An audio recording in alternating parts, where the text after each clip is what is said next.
Chinese were deficient when everyone's eating rice? They stripped it. So what kind of rice did they eat? Polished white rice. So let's do a little botany review. No, you don't have to know this for this class. As a botany major, I think this is cool. So here's my rice plant. A rice has 3 layers. There's an outside thing called a husk, which is like a peel. There's an aleuron layer, which is wrapped around underneath that. And there's the white part inside, which is the starch. So if you want polished white rice, you have to know what the colors are. The aleuron and the husk are both the same color, which is brown. So if I want my rice to be polished and white, I have to take off the aleuron and the husk and wash it so it comes out only in the middle. Okay? That's how you polish white rice. So can you guess where the vitamin would be in this little thing? Outside. The outside. The vitamins are in the aleuron layer. The inside is just a potato. So if you wash and polish your rice, you remove the vitamins and they're water soluble, so they flush down the drain. Then all you're left with is a potato that you call a rice. Okay? So there's no vitamins because you removed it to polish it. Make sense? White bread has no vitamins because that's how you get white bread. The wheat's the same way. Right? So what did the other people do that helped them keep the vitamins in? Let's find out. What did the Malays do? They had a little bit of deficiency. What did they do? They scraped off the outer layer, but not the inner. They partially removed the outer layer. So they took off some of the vitamins and they cooked it. So what did the Tamils do? Parboiled it. They boiled it in the husk. They didn't peel it at all. So by keeping the lid on it, they kept all the vitamins in the rice by not removing any of these layers. Make sense? So the only difference was you cook it with white rice, you lose the vitamins. Make sense? Whole wheat bread, that whole thing. So the difference was how they treat the rice dealing with that B vitamin. Make sense? So dirty rice is okay. So let's gotta figure out then number 3. So B vitamin affects metabolism. We have to figure out if it's glycolysis, which I misspelled, that should be glycolysis, Krebs or ETC. So go back to the very first paragraph. It says, this enzyme is pyruvate dehydrogenase. Go through your charts you just did and find me a dehydrogenase that's somewhere near a pyruvate.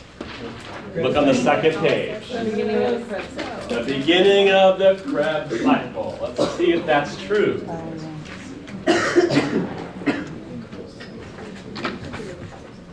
You look here, I'll make it bigger. Look at number 1. Wasn't that a dehydrogenase? And isn't that after pyruvate? So wouldn't that be pyruvate dehydrogenase? That's the enzyme. So vitamin B1 does step number 1 of your Krebs cycle. That's its job, is to make that step go. Right? So if you don't have vitamin B1, you can't do this step. Therefore, you can't do the Krebs cycle. Does that make sense, the logic? Mm-hmm. You can still do glycolysis. That doesn't require the same enzyme. You just can't do this one. Make sense? We go back to our question. Scroll. So what metabolic process is affected? It is the Krebs cycle directly. Okay. So directly, thiamine deficiency affects Krebs cycle metabolism, which has other effects downstream. So that's why you have to know those enzymes, because you can think, oh, that's going to be a Krebs cycle enzyme that's affected. Right? Make sense? All right. So before we can answer question 4, we need to learn a little bit more. We need to make a little list here of some words, some vocabulary you're supposed to know. More vocabulary. So let's make a little chart here, very small chart, of some vocabulary you're supposed to know. These are medical terminology words that you're going to be using in your career. First one is called genesis. Can someone tell me from medical terminology what the root genesis means? Beginning. Beginning, creation, formation, creation, form. Okay, so we'll say form, to make. Okay? The next word you have to know, the other suffix, is lysis. Can someone tell me from medical terminology what lysis means? To split, to destroy, to take apart. Lysol kills on contact. So we'll say to digest, to split, right? To destroy, to get rid of. Okay, so that's the suffix. Then we have the prefixes. Okay, we have lipo, we have glyco, and we have, well, no one can agree, so either proteo or pepto. No one can agree. Can you guess what lipo means? Fat. Can you guess what glyco means? Sugar or carb. Can you guess what the P words are standing for? Protein. No one can agree on what they are, so we'll do those. So we have lipo, proteo, glyco. So we're going to put them together, future medical professionals. So if I put lipogenesis on a test question, you know I'm trying to say what? I'm making fat, I'm forming fat, I'm storing fat, I'm creating fat, lipogenesis. So if I want to get rid of my fat, I'm going to have to do what? Chain oxidation. Let's use these words today. Lipolysis, right? Lipolysis to sound silly. So lysis means to destroy, genesis means to build. So let's do another one. Try this one. See if you can figure out what glycogenesis is saying. Making more glucose. I'm forming glucose, I'm putting away carbs, I'm storing carbs, I'm creating carbs. So if I were over here, and I were to write glycogenolysis, you'd know I mean what? Breaking down, destroying, using up, splitting, removing. Okay? So if I do proteogenesis, which sounds very cool, I'm forming what? New protein. New proteins. And if I do proteolysis, I'm going to do what? Break down my proteins. So these are words you're going to hear in metabolism, and you're going to add another word to the list. These are generally used at different times. So the genesis words are called the absorptive state. Okay, so can someone tell me when in your day you're in the absorptive state? What are you absorbing? Food. Food. When do you absorb food? After you eat. When you eat. So these words are when you eat. When I eat, I'm going to make more fat, make more sugar, make more protein. Does that make sense? That's what you're eating. Okay, so let's go over here. When do you think you need to do lysis words? When you're after eating, right? Post-absorptive, which is not eating. I have to break down my fat, break down my sugars, break down my proteins. So if you are hungry right now because you haven't eaten, you are probably in the post-absorptive state, and your body's going to begin destroying all those things to keep you alive. If I just ate my cookie, I'm going to be doing this as I store these nutrients. Right? It's done. So if you're hungry, you're in the lysis kind of Yeah. state? If you're getting really hungry, you're getting hungry while you're burning your storage. All right? Make sense, those words? Okay. So those words are going to lead us to a concept here. So I have to show you an animation. Now I'm going to put a graph over there before we can answer these questions. Let me show you this animation. I lost.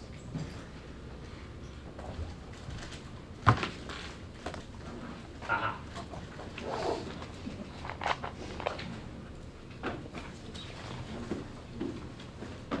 During absorption of a meal, So there we go.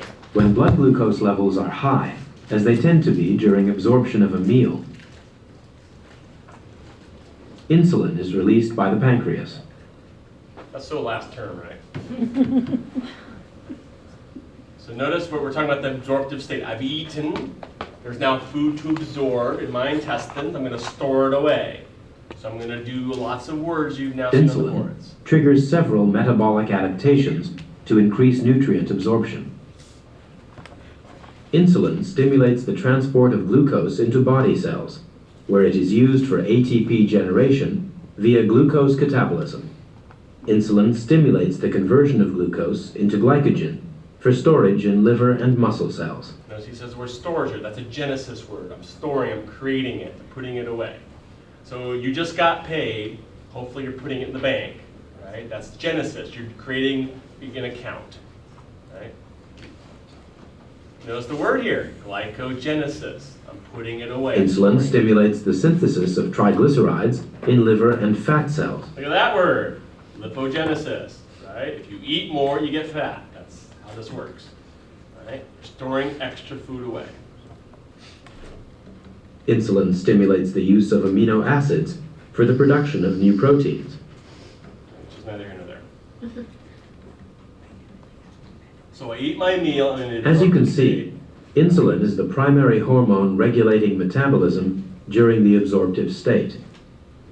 The net results of these metabolic activities are providing glucose for oxidation and generation of ATP, storage of fuel molecules in liver, muscles, and fat cells,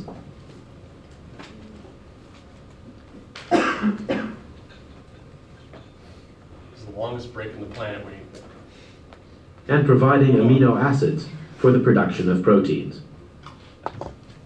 So all those storage words, notice the genesis is appearing on the screen. I'm putting it away.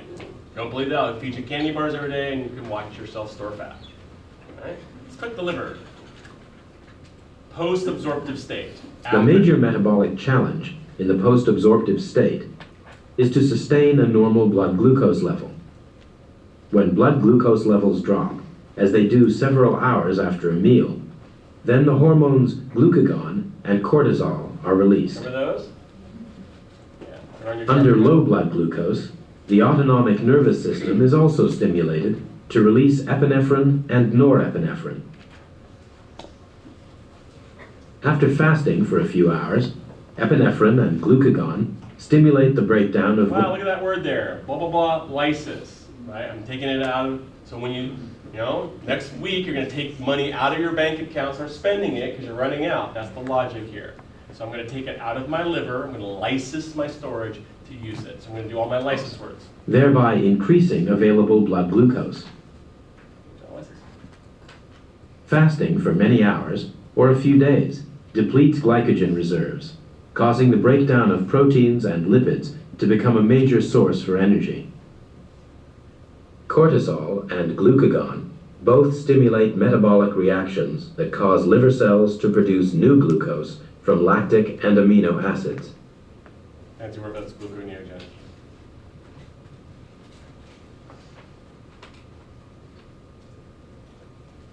The breakdown of lipids, stimulated by epinephrine and norepinephrine, also results in increased glucose production. So notice lipolysis.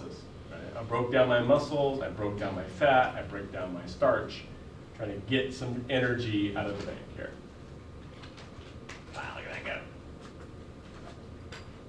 Click on the liver. If fasting continues, then fuel sources other than glucose will need to be oxidized to generate ATP. These sources include fatty acids, So as he's going down this list, you're going to hear the same word over and over and over. See if you can pick out which word keeps repeating, okay?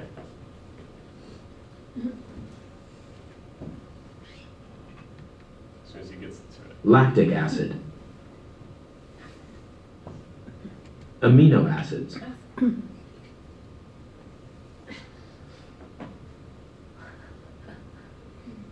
ketone bodies, and muscle glycogen. Well, some of them repeated. Okay. So what he's saying here is if you keep not eating, keep fasting, I'm going to do all those lysis words. I'm going to start breaking down all these things. And when I do that, remember your substrate product, right? I make acids, acids, acids, ketones, and glycogen. So we're going to make a graph over there that's very important for your future career at the nursing home. The last graph of the night, more or less.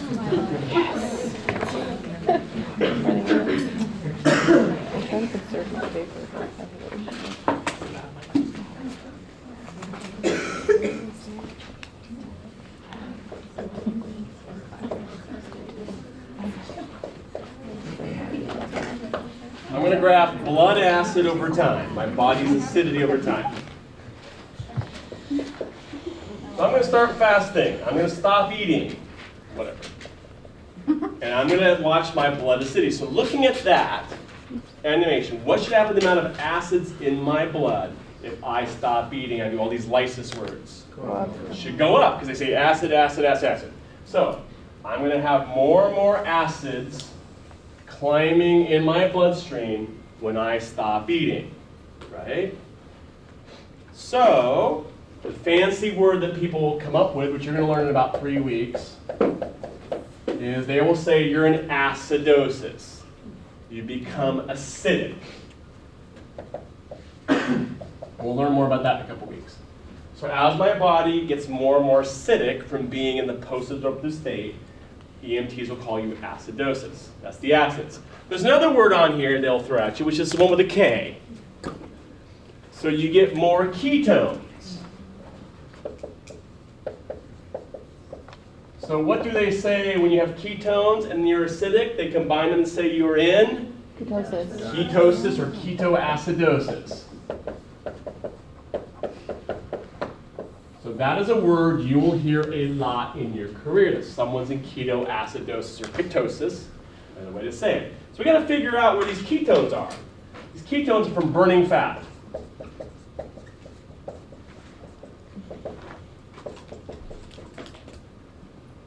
Why am I burning fat? Energy. I'm trying to make energy, right? I'm fasting. All I got's fat on my body, a lot of it. So my body's going to burn fat, it's going to burn proteins, it's going to burn all that stuff, make me more acidic and more ketones, so I become ketoacidosis. Make sense? So at the nursing home, what patients are you checking their ketoacidotic levels every day? The diabetics. Congratulations. Every diabetic you will ever meet is in ketoacidosis. Explain to me why diabetes makes you ketoacidotic. And that's right. Why can't I put glucose into my cells? Because I have no insulin or I lost receptors. So what do my cells think is happening? You're starving to death. And what do bodies do when you're starving? They do that, which makes you do that. So diabetics become ketoacidotic because their bodies are starving for sugar, so they just break everything else down and make them ketotic and acidotic. Yes? I thought you only made ketone bodies if you're resorting to breaking down your proteins for energy. No, ketones are primarily from fat. There are some proteins which are ketogenic. Not all of them are ketogenic. But anytime you're burning non-carbs, you have to make ketones. Any non-carbs. From beta oxidation. Right? That make sense? So as you're starving, you have to do this. Yes? So I heard that if you're burning fat, you're burning about 50% fat, 50% protein. Have you ever heard that? I've never heard that number, but I have to dig around. There are proportions based upon time of and all that, but it does vary. People can end up with more fat burning or less, or more protein burning or less, depending on. You're typically not burning just fat. You're not just burning just fat. Burning off proteins. You're usually burning off a combination. So if it were somebody who maybe has like an eating disorder, very no fat on their body, they're doing mostly. So anorexics burn off all their muscles. They don't have any fat to burn, right? But they're ketoacidotic. Right? Your type 2 diabetic has a lot of fat, so it's not going to work. So let's do remember that diet? What was that big diet? Atkins, remember him? He would brag about being in what? At the gym. Look at me, I'm in ketosis. Why? Okay, that was silly for them to brag about. But let's pretend, why would that happen? So if you're in Atkins land, what were you not eating? Carbs, which makes you a diabetic by diet, right? What does your body do if you don't have carbs? That. So as you not eat carbs, your body assumes you're starving. It starts to burn off proteins and fats, which makes you ketoacidotic. That's what Atkins did. We become ketosis temporarily because you're not burning carbs and you're in the post-absorptive state. That's how that works. So if you're in ketosis or ketoacidosis, it means you're not burning carbs. The body assumes you're starving, and so you start cranking out acids and ketones. Make sense? That's the logic of the whole thing. So the ketogenic diet and all those things are using this idea of fasting to create more ketosis. Make sense? That's the logic. Questions on this whole post-absorptive thing? So now we got to go back to our case study. I have a Yes. question. So Yes. if your blood acid goes up, Yes. You're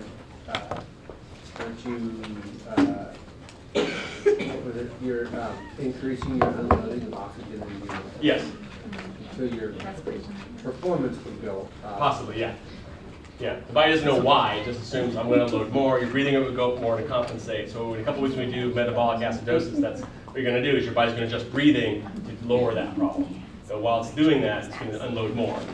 It doesn't realize it's going to be all the time. What other hormones are going to be your body? All that That has to go out your kidneys. So your kidneys end up working harder, which means they eventually fry out eventually sooner, because people that don't drink a lot, their ketoacidosis, their kidneys give up.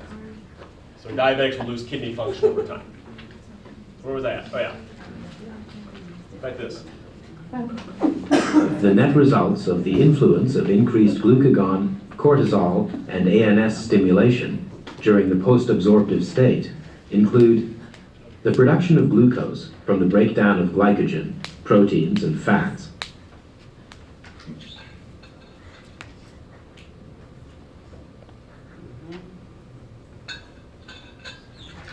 and the oxidation of other fuel sources. So if I don't have sugar anymore, because I burned it up, I'm going to start burning other things, fats, proteins, whatever, to keep myself alive. Make sense? Let's go back to our little vitamin case study here. We're almost done with it. All right.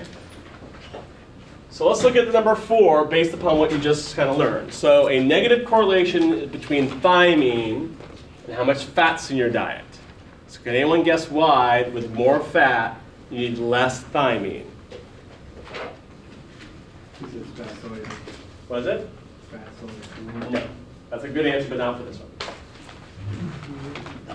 You use it burning fat. Was it? You use it burning fat. Other way around. You don't need it to burn fat. Let me show you a picture. This is from Biology 112. In theory, where was pyruvate dehydrogenase before what step? Right here, right? Okay. So that thiamine is to get you from here to here.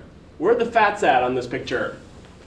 Up there. They're over here. They're in a totally different end of town. So I don't need these steps to burn fats. Right? So I can burn fat without burning carbs, hence why it's called glycolysis, right? So the more fat I burn, the less of that I need because I'm not burning carbs. So the more fat in your diet, the less sugars you need to use. Make sense? So they're opposites of each other. So the more fat, the less of this pathway I need. All right? So let's go back to this one here. So what do you think the symptoms would be for number 5 if I don't have enough thiamine, and so I'm doing more of that in my body? What do you think would happen to you over time? You can't use carbs. Crazy. Besides crazy. Define crazy. I'm crazy, but define crazy. What might stop working if you get too acidic? Your brain. Kidneys. What else is the acid dependent? Learned in Biology 112. Those things with that eat thing. Was it? Besides those. Starts with an E, looks like Pac-Man. You learned on the chart last week. Enzymes. Enzymes. Your enzymes stop worrying. Yeah. Instant credit. No. What are those things that your nerves use to talk to each other? Neurons. Neurotransmitters, and aren't they shape dependent? So what do you think happens to those when you start to change the acidity of your body? The shapes change. The shapes change, which makes it denature, right? So you expect neurological damage, you end up with muscle fatigue, you end up with all these problems because you're becoming more and more acidic by losing the thiamine. That's called beriberi. Make sense? I'm never going to ask you beriberi on a test, so that's not the point. The point is that you can realize if I run out of this vitamin, my nerves and muscles can't function. That's the point you get to. All from one little vitamin. Does that make sense? Okay, if that makes sense, the last thing we have to learn, or the last thing we're going to talk about, is Mr. Phillip. Go back a couple pages. Find this last little page we're going to talk about before I tell you what's on your test. It's page 19.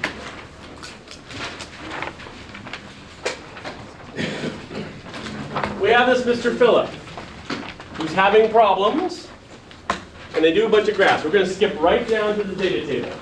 Okay? So I'm just going to lead you right to the data. So here's Phillip. So look at these big words at the top. They're bold. And go back to that chart you did with all the enzymes. Where do you find those words on your chart? Is that glycolysis, Krebs cycle, or ETC? Glycolysis. I have a vote for glycolysis in the corner.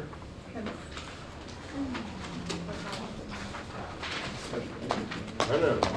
Glycolysis. I got another vote for glycolysis. I I got a yes, indeed. These are all glycolysis words.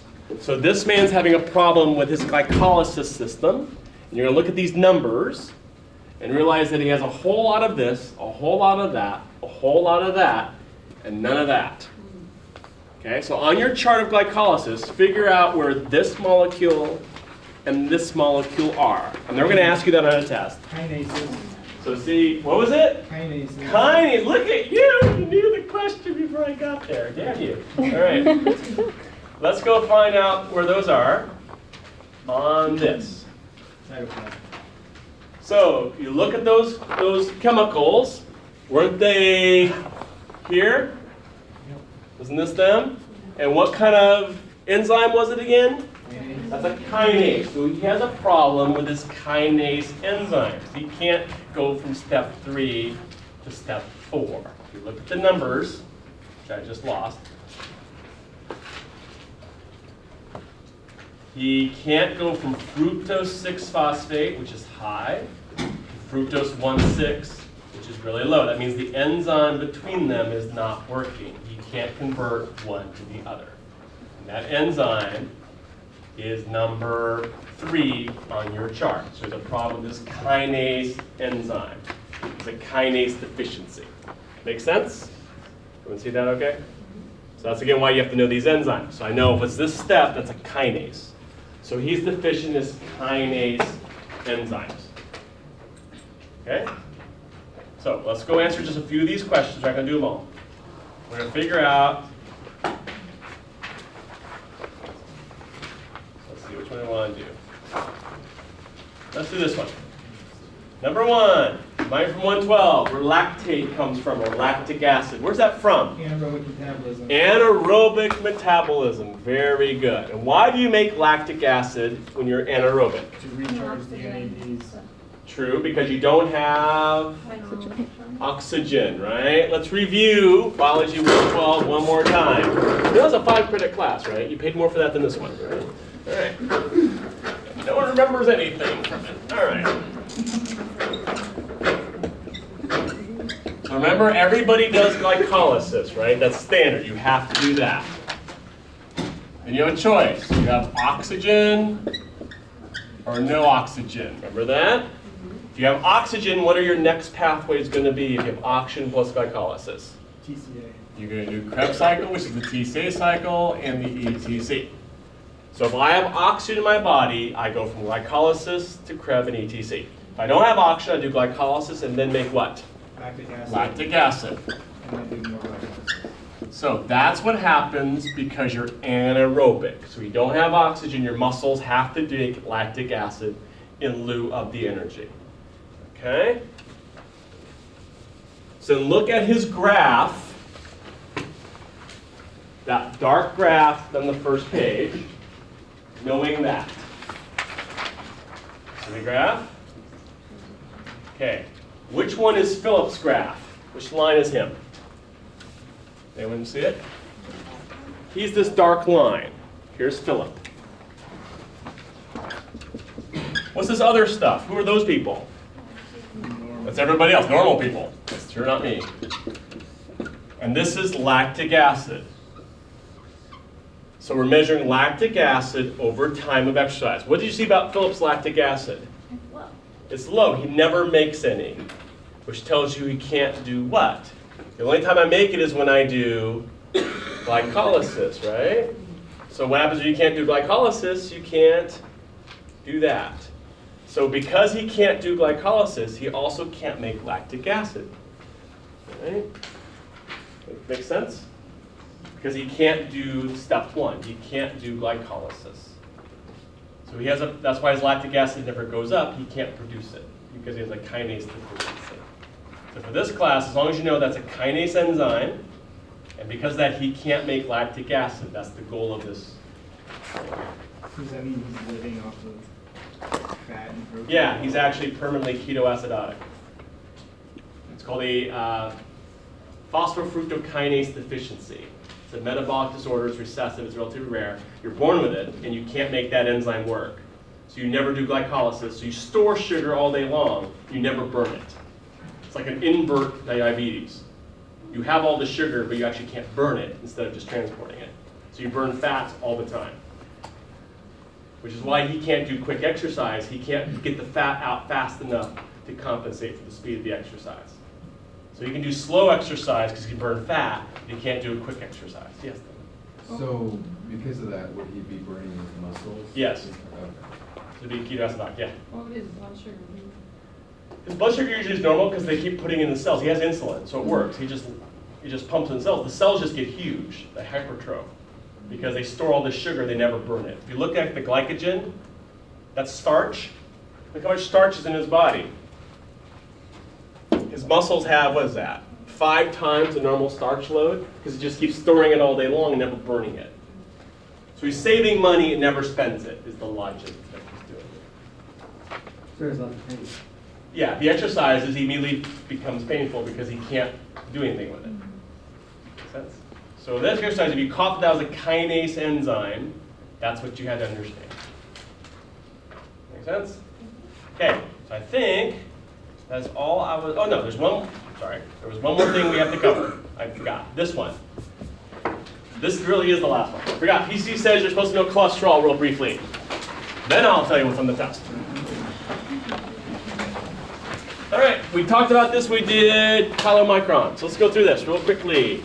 Can someone tell me what cholesterol is for on page 22? Your cell membranes. Besides cell membranes, what's it for in this context? We learned it last week. Transports fat. Tell me why from last week, why you have to use something to transport fats around and not just let them float around. It's hydrophobic. Remember, they don't travel in the blood, they have to travel in the lacteals because they're hydrophobic. You can't just drop fat in your blood and expect it to go anywhere. So cholesterols are one way we move fat around. We can transport it. So, where does it come from? Where do you get cholesterol? 2 places. Diet is one. So you eat it, or You also make it. you make it, or your liver makes it. So you're born with cholesterol. You always make it, otherwise you'll die. And then you eat extra cholesterol, right? So which one do the doctors worry about? You really can't control this one. Diet. That's a statin drug. This is the one they always talk to you about, right? Eating your cholesterol profile. So we're going to do this HDL, LDL thing. Which of those are the good ones, and which of those are the bad ones? LDL's good. HDLs are bad. Your professional nursing professionals are going to counsel people in nutrition, right? Okay, let's review. You want low density. Okay, the HDLs tend to be good. The LDLs tend to be called the quote bads. Now we got to figure out why people say that. So what makes an HDL so stinking good? It's so large. High density. Yes, that's Carries true. a lot of fats on That's not the reason. Isn't it? Okay, let's review. It removes fats from vessels. What vessels are we talking about here? Blood vessels. So it takes fat out of your blood vessels and sends it to the liver. And what would your liver do with fats after a while? What does liver do with everything? Process it, modify it, get rid of it. So in English, it takes fat out of my blood and puts it away. Okay? It removes it from my vessels. Can you guess what my LDLs do if they're the bad ones? They do nothing. They keep the fat in the vessels. Okay, so what's so wrong with fat in your vessels from last term's biology class? Clogs my arteries. So this plugs arteries. We learned that last term. So if I have lots of LDL cholesterol, fat stays in my arteries and creates a plaque. If I have HDL cholesterols, it gets pulled off my blood vessels and gotten rid of. Right? That's why people talk about your HDL-LDL ratio. So we're now going to figure out, to go down one more question real fast. I'm going to skip some of these. We kind of did number 3. Now we're going to figure out this whole fat thing. We have saturated fats, unsaturated fats, and nasty trans. So, from your nutrition class, tell me what a saturated fat is. No double bonds. Yes, indeed. So saturated, lots of double bonds. Give me an example of something that's saturated. Meat and fats. Sure, because it's solid at room temperature. Yeah. Okay? What do saturated fats do to these DL things? They're supposed to teach you this. Or LDL. It raises your LDLs. So what do the LDLs do again? Clog your arteries. Clog your arteries. So if I eat saturated fats, fats stay in my blood. Right? Okay. Let's do the unsaturated fats. How do you know them when you see them? Liquid at room They're a temperature. liquid or an oil at room temperature. Okay. Tell me what they do to these DL thingies.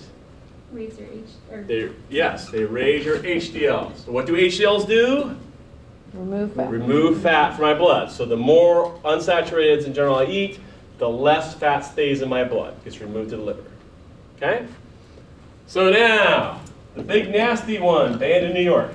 Trans fat. What is it? Besides it's flipped around. It's an unsaturated fat that looks like a saturated fat. Yeah, it's an unsaturated fat that looks like a saturated fat. So an oil I turn into a solid.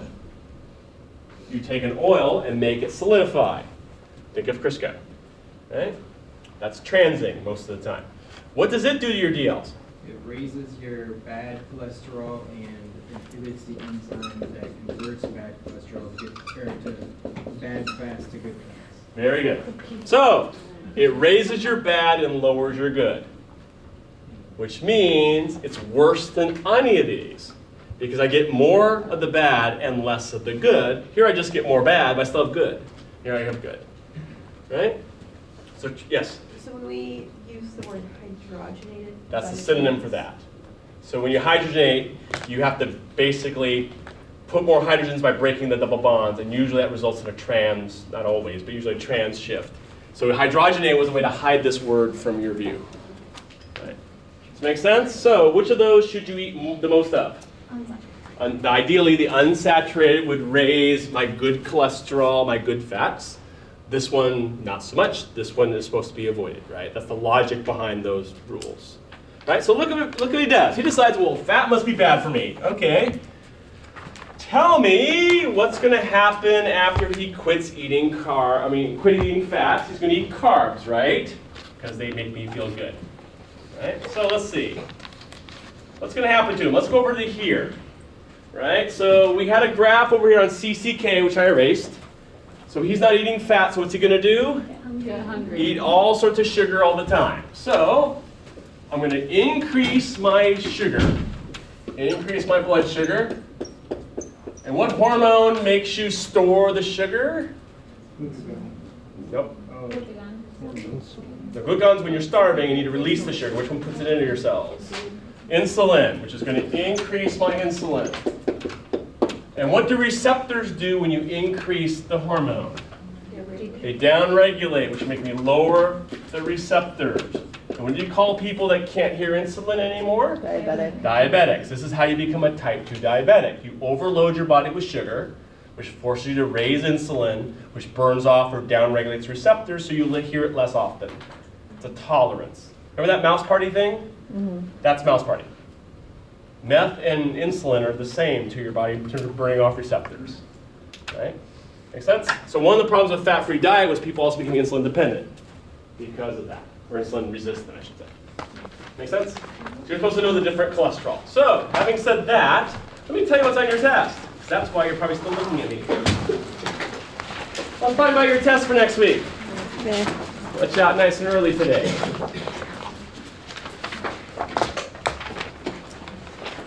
Your test is like your quizzes, just a whole lot longer. Let's go through it. Let me know when you're ready. Ready? Okay. Question 1 is on how you inhale and exhale. So go through step by step how you make gases go in and out, the order that things go through, how you get things in and out. How do you inhale? Jonathan rips out your diaphragm. Whatever. Right? I have 2 questions on the respiratory membrane. Remember the respiratory membranes? What makes them good? What makes them bad? Why does smoking kill you? That kind of question. I have a question on that pneumothorax concept. So what would make you no longer be able to inhale or exhale in terms of the pneumothorax? And no, you don't have to put bleebs. What were they saying? Bleebs? Blebs. Blebs. Okay, you don't have to write blebs. See, obviously I don't know the answer. You have to put blebs. That's not important. Okay, I have 1, 2, 3, 4 questions on those chemical equations that were over there. Remember those? At the tissues, at the lungs, loading, unloading, going in, going out. Be able to give me those equations. Are they going up or down? Write them out entirely. All that stuff. So you should know the equations I had on the board. You have been warned. All right.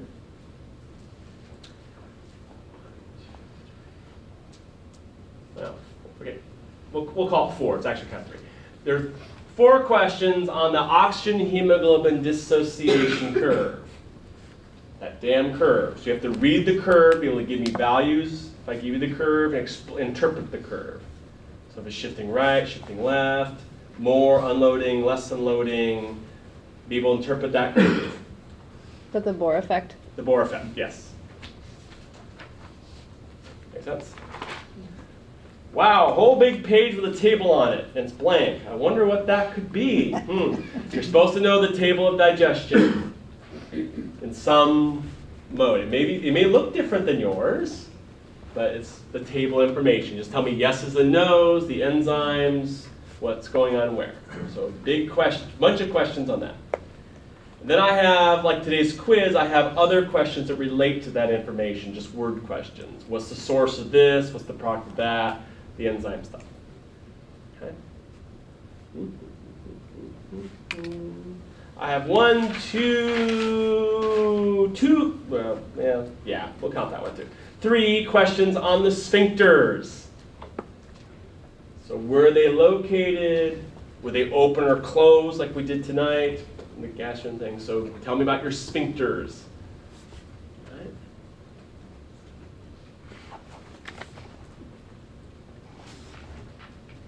I have 2 questions on the refluxes of digestion. That's the cephalic gastric stuff. Who's talking to whom? Is it a go or a stop?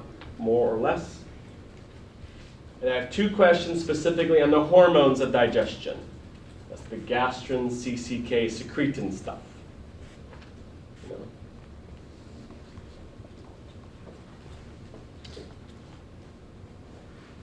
Okay, I have 2 questions on the genesis and lysis words. If I give you those words, can you tell me what's happening? If I ask you, give me the word for that. Is it post-absorptive or absorptive? That kind of stuff. Are you storing or releasing?